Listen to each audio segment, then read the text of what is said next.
Boa tarde, moçada. Eu sou o Cleto. E aí, galera, meu nome é Duan. E hoje falaremos com vocês sobre leveduras, as verdadeiras responsáveis pela formação da cerveja.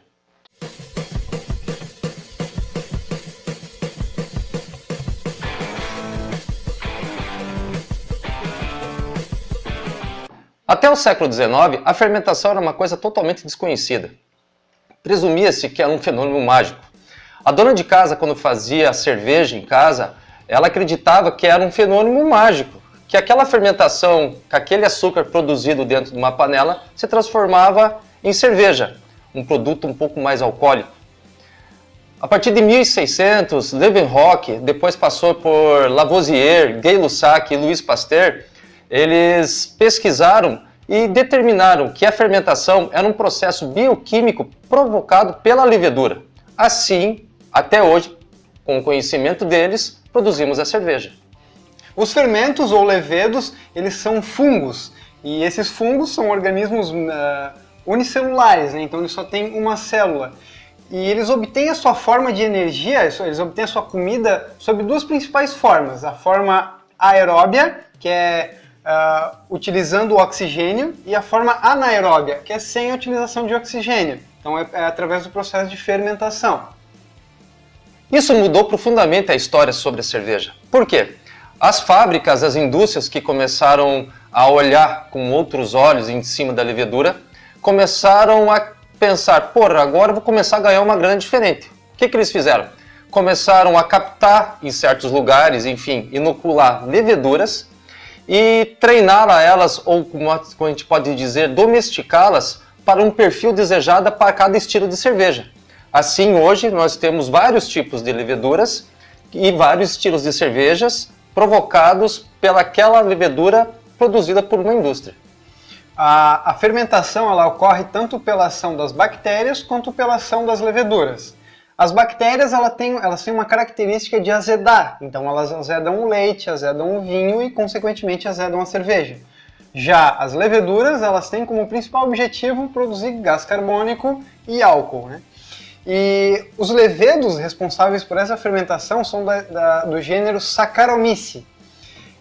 Durante a fermentação, elas basicamente consomem o açúcar fermentável e convertem esse açúcar em gás carbônico e álcool, o etanol, que deixa a gente meio bêbado.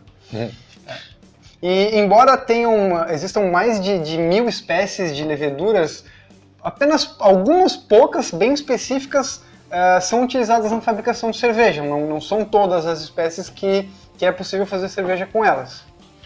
Na prática, as cervejas são produzidas por dois tipos de leveduras.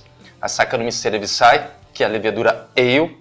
Saccharomyces cerevisiae ou Saccharomyces cerevisiae, eu já escutei esses dois tipos de pronúncia. Nesse vídeo, nós vamos usar Saccharomyces cerevisiae. Tudo bem? Ok? Legal. Essa Saccharomyces cerevisiae ale, como você já escutou várias cervejas escrito ale no final, ela tem uma grande tolerância ao álcool. Ela consegue produzir cervejas pouco mais alcoólicas que os outros tipos de cervejas que daqui a pouco a gente vai comentar. A temperatura de fermentação dela é entre 15 e 25 graus. Essa levedura ela também se denomina como alta fermentação. Por que alta fermentação? Porque em cima do seu fermentador, ou em cima do seu tanque, ela forma uma espuma em cima do mosto. O que isso quer dizer? Para muitos, entende-se popularmente, fala que a cerveja de alta fermentação que produz mais álcool. Mas não quer dizer bem isso, tá? Existem cervejas com outro tipo de levedura que também produz uma cerveja um pouco mais alcoólica. Mas a Saccharomyces cerevisiae, ela tem denominado esse nome como levedura de alta fermentação, porque ela trabalha no topo do fermentador. Em cima daquela escuma é onde que ela está trabalhando. É onde que ela está trabalhando para proporcionar a fermentação. E com isso, ela fazendo todo o seu processo, ela continua trabalhando, formando álcool e decantando. Além disso, tem a Saccharomyces pastorianus. Ela é responsável por fermentar as cervejas lager. Então elas são consideradas um tipo de levedura um pouco mais sensível, com uma tolerância menor ao álcool, né? E elas têm um diferencial. Elas são capazes de metabolizar um açúcar específico chamado de melibiase. Melibiase Pode explicar pra gente, Cleto, o que é?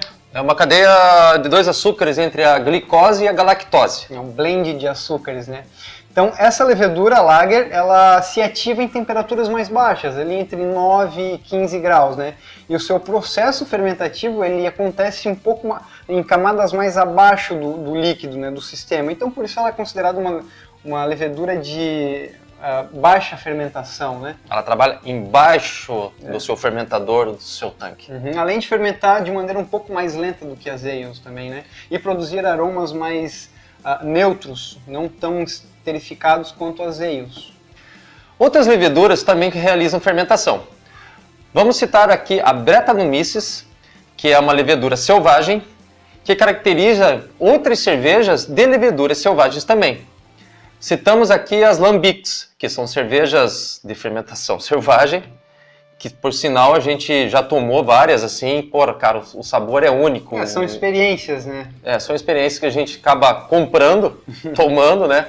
Aqui no Brasil realmente ela custa um pouquinho mais caro, mas para você que está afim de tomar uma coisa diferente, toma uma lambic, que você vê que a Brettanomyces ela trabalha de um jeito pouco diferente dessas Saccharomyces cerevisiae ou a Lager, como a gente acabou de citar. Temos também a Delbrec. Essa levedura ela é utilizada principalmente nas cervejas Weizen. Então, aquela esterificação que a gente sente quando toma uma cerveja Weizen, aquela esterificação de banana, um fenólico de cravo, são características desses tipos de cervejas. Essa Delbrec ela é encontrada no meio ambiente e ela é colocada propositalmente na fermentação de algumas cervejas para causar um off flavor. Para alguns, isso pode ser meio ruim, mas para muitos, inclusive para nós, é um perfume. Inclusive, agora, nós estamos tomando uma cerveja de trigo. Uma Weizen. Uma Weizen. E ela está apresentando, a banana e o cravo é muito, nenhum nem outro, os dois estão juntos nessa cerveja, né? Aqui. É um equilíbrio que ela ficou muito bem ocasionada nesse momento. Foi uma cerveja que a gente fez, ela já ficou um bom tempo fermentando, um bom tempo maturando, e ela continua com as mesmas características sensoriais dela. Durante o processo de fermentação, são gerados aromas considerados bons e aromas considerados ruins, né? E aí sempre o objetivo do cervejeiro é sempre conseguir dosar um equilíbrio entre aromas bons, né, a maior quantidade de aromas bons possíveis pela menor quantidade de aromas ruins possíveis. E dá para fazer isso mudando algumas variáveis, como por exemplo temperatura, tipo de fermento, quantidade de fermento. Quantidade de fermento é importante. Na verdade, quem faz a cerveja é justamente a levedura, né? A gente, ser humano, a gente promove a gente produz um mosto, que é um chá doce, né? Então quem realmente vai fazer a cerveja vão ser as leveduras, elas são responsáveis pela fermentação. Você que dosa a quantidade de levedura que você quer. Se você saber calcular certinho a quantidade de levedura para o mosto, para a concentração de açúcares que você tem, você vai ter um perfil diferente de cerveja. A quantidade de levedo dentro da cerveja, do mosto cervejeiro, vai te dar características diferentes também de aromas e sabores. E influencia, cara, influencia porque a gente já fez bastante experimento fazendo a mesma cerveja com temperaturas e quantidades diferentes e, por incrível que pareça, isso muda muito. Achar um equilíbrio e achar uma otimização para essa técnica de fermentação é fundamental e extremamente importante para a produção de uma cerveja boa e até tu ter uma repetibilidade da tua própria cerveja. Além da repetibilidade, você pode trabalhar com quantidades diferentes. É interessante você também misturar uma quantidade de leveduras no teu mosto cervejeiro. A gente já fez experiências colocando uma levedura propriamente de trigo para uma cerveja e colocando com uma levedura que ela tem uma esterificação apresentando um aroma diferente. Fica perfeita a cerveja. Já mandamos para concurso também, já ficou bem legal. Ou começar com uma fermentação lager e depois de um tempo introduzir uma fermentação ale na cerveja. Então acaba se criando algo completamente diferente de tudo que é visto, né? É como a gente falou no começo, é um troço mágico, realmente é mágico. No início da fermentação, existe uma concentração muito elevada de açúcares fermentáveis. Os principais açúcares fermentáveis é a glicose e a maltose. Existe também um outro nutriente que é dentro do mosto cervejeiro que tem um papel importante, que é o próprio oxigênio. Então, não é que durante a fermentação você tem que estar introduzindo o oxigênio. Quando você termina de fazer o mosto cervejeiro ali, com as panelas, tudo bonitinho, você tem que ocasionar, nesse momento, quando você está colocando dentro do seu fermentador, um oxigênio. O oxigênio vai ser capturado pela levedura, vai nutrir ela, e ela vai se multiplicar. É por isso que muitas vezes, quando você termina uma fermentação, você vê bastante levedo embaixo. Ela vai se multiplicando conforme a quantidade de nutrientes que você tem, conforme a quantidade de açúcares que você tem. Mas nesses nutrientes, principalmente, estão o oxigênio, sais minerais. Durante a fermentação, existe uma substância que ela é produzida pela levedura durante o consumo dos açúcares e oxigênio. O nome dela se chama diacetil. O excesso dessa substância provoca na cerveja um aroma de manteiga rançosa, como muita gente fala. Se você fazer uma fermentação correta, você produz o diacetil e automaticamente, durante a fermentação, a levedura vai consumir esse diacetil. Isso quer dizer, se você fazer o papel certo da levedura, para a levedura certa, no tempo certo, a temperatura certa, você vai produzir os aromas, o diacetil, enfim, acetaldeído ou outras substâncias, mas principalmente o diacetil, se ele estiver muito evidente, ele vai inibir todos os aromas que você estava querendo provocar na tua cerveja. Um off flavor, né, que é chamado. É um off flavor. Então você trabalhou bastante em lúpulo, trabalhou bastante em malte, você trabalhou na temperatura, mas errou na fermentação, tu vai provocar o diacetil e vai inibir todo esse processo que você estava querendo provocar na tua cerveja, certo? Então tem que estudar. Você tem que fazer testes e tem que estudar. Hoje nós vamos apresentar para vocês um amigo nosso chamado Wilson! Wilson Cerevisiae. Então aqui a gente está fazendo uma simulação do que acontece na fermentação. O que acontece aqui na nossa fermentação, Duan? Então aqui a gente colocou açúcar e água e obviamente levedura. Então isso aqui é para provar que a produção de gás carbônico, né? Então aqui a gente tinha antes a luva estava murcha, então conforme a levedura foi consumindo o açúcar, ela foi produzindo álcool e gás carbônico. Então o gás carbônico ele completou todo esse headspace do Erlenmeyer, e aí ele precisava expandir, ele precisava sair dali, né, para não se comprimir tanto.